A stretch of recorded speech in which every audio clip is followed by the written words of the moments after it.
മിശിഹായിൽ പ്രിയമുള്ള സഹോദരി സഹോദരന്മാരെ, പ്രിയമക്കളെ, ഈ പ്രഭാതത്തിൽ ഗലാത്യക്കാർക്കുള്ള ലേഖനം 6-ാം അധ്യായം 2-ാമത്തെ വാക്യം. Galatians chapter 6 verse 2. പരസ്പരം ഭാരങ്ങൾ വഹിച്ചുകൊണ്ട് ക്രിസ്തുവിന്റെ നിയമം പൂർത്തിയാക്കുവിൻ. ഒരു സന്യാസി മരത്തണലിൽ പ്രാർത്ഥിച്ചുകൊണ്ടിരിക്കുകയായി. ആ സമയത്തൊരു യുവാവ് സന്യാസിയുടെ അടുത്തെത്തി. ആ യുവാവ് പരിഹാസത്തോടെ ദൈവസൃഷ്ടിയുടെ പോരായ്മകളാണ് നിരത്തിയത്.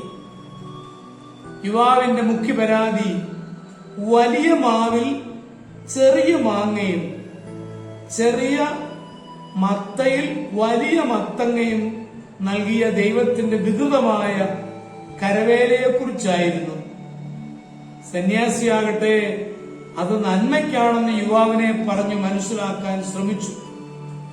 എന്നിട്ടും അയാൾ ദൈവത്തിന്റെ കരവേലയെ പുച്ഛിച്ച് പരിഹസിച്ചുകൊണ്ടിരുന്നു.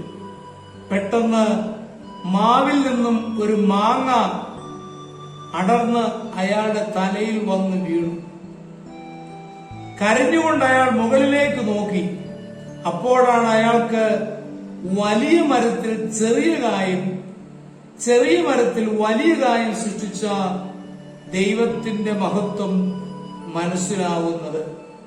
അതെ, ദൈവമെല്ലാം നന്മയ്ക്കായി ക്രമീകരിച്ചിരിക്കുകയാണ്. ആ ബോധ്യത്തോടെ നമുക്ക് ഈ സൃഷ്ടിയിലേക്ക് നോക്കുവാൻ കഴിയണം, ജീവിതത്തിലേക്ക് നോക്കാൻ കഴിയണം. അതാണ് യഥാർത്ഥത്തിൽ ആഴമായ വിശ്വാസം എന്ന് മനസ്സിലാക്കുവാൻ കഴിയുന്നത്.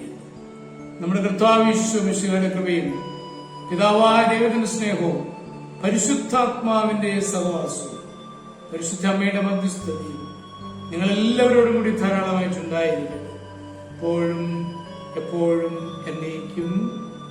ആമേൻ.